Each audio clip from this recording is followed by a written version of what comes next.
Hey guys, welcome back to my channel. Light it up and we smoke. Keep me high above. So in today's video, I am telling y'all some of my favorite conspiracy theories.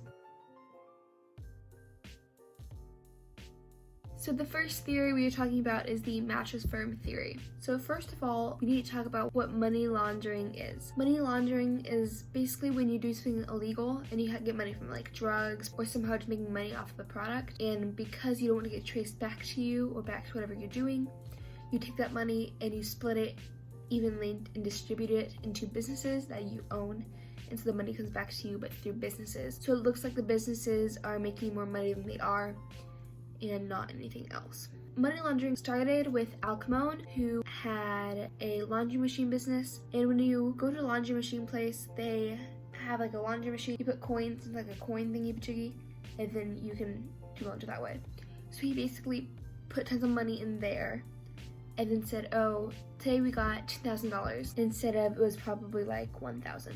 So that's where the term money laundering comes from. So the theory started because if you look at a map, there are mattress firms everywhere.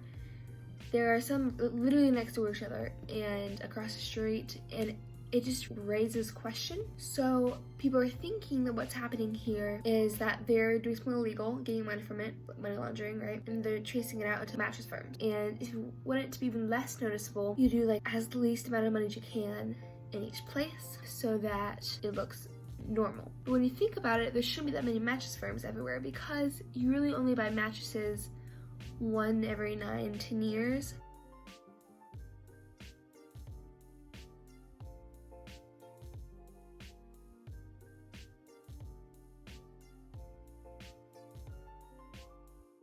So the next theory we're talking about is the 9/11 theory. There are tons of theories with 9/11. A lot of people are thinking that there are bombs in the building. Reason for that being that in some images, when the airplanes hit, there was already stuff coming out at the sides, meaning that there was bombs in the building, probably. A lot of people saying it was the government because they're trying to make it look okay to go to war with Afghanistan. Then everyone said they heard bombs in the building, everyone.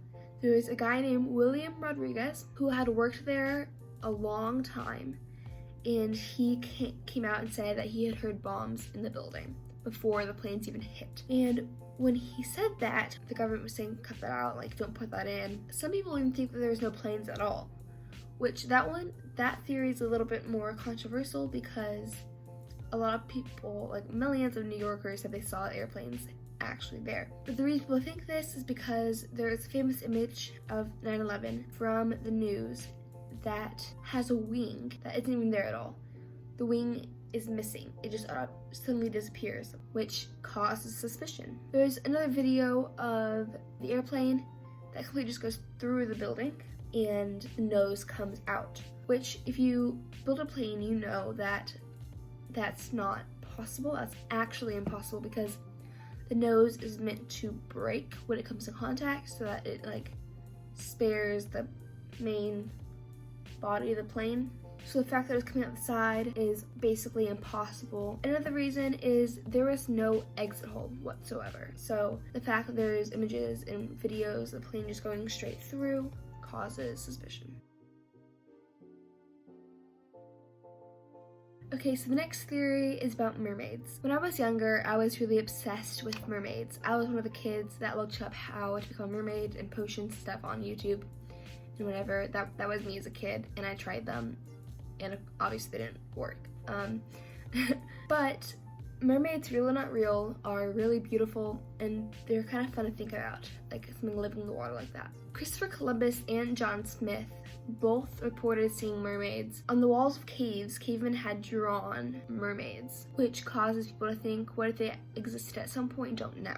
We've only explored 5% of the ocean, so there's 95% of the ocean that we have not yet explored. And NASA actually came out and released that we know more about space than we do the entire ocean, which is crazy considering the fact that the ocean is right here. But we just don't have the technology yet to sustain the water pressures and the distance of the waters. The aquatic ape theory is the theory that we adapted from apes and monkeys or something like that.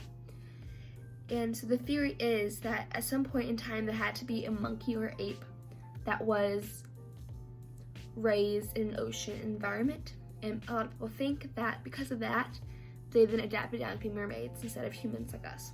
Also, we're the only land-living mammals that do not have fur. We have like body hair, but it's not like fur, you know? And that would help us in the water to swim without it pulling us back. We also have 10 times more fat than any other land-living animal, which would keep us warm in the water. So newborn babies, if you take a baby out of the womb and you throw it into the water, the baby knows how to swim. None of the babies ever drown because they're in the womb with the fluids and stuff, and so they know how to swim automatically. Some people think that's because we were carried down from mermaids. We also are the only mammals that get wrinkly skin when we come in contact with water. So people call it raisin skin. And scientists actually proved that it helps us pick things up underwater. And if we're mermaids, we need to know how to do that. So if you look at your hands, there is webbing here. And a lot of people think that it's because our older generations had webbing like here, you know. And it is shrunk down over time because we now live on land.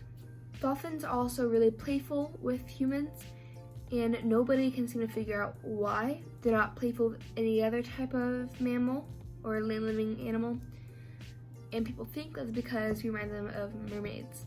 I remember when I was younger, again going back to, I used to look up how to mermaid and stuff.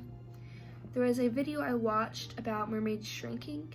That was another theory, that mermaids can actually shrink and become like smaller so people don't see them. Okay, in this theory I actually thought of it myself. If you know what a siren is, it's basically a mermaid. They would sit on rocks and call fishermen to them with their voice, and then they'd drown them. So what I was thinking of is the Bermuda Triangle. If you don't know what the Bermuda Triangle is, it is a triangle in the sea where tons of ships and airplanes have disappeared. So people think that the Bermuda Triangle has some sort of mystical element in it, in that it's causing ships and airplanes to sink and them to drown. What if there are mermaids in the Bermuda Triangle, or sirens, that are calling to them and then drowning them? And it's kind of a stupid thought. So the point being that because the Bermuda Triangle is so little explored, sirens could possibly live there. Thank you guys so much for watching. If you made it this far, please comment down below what theory is your favorite and what you believe in most. Have a great day. Bye, y'all.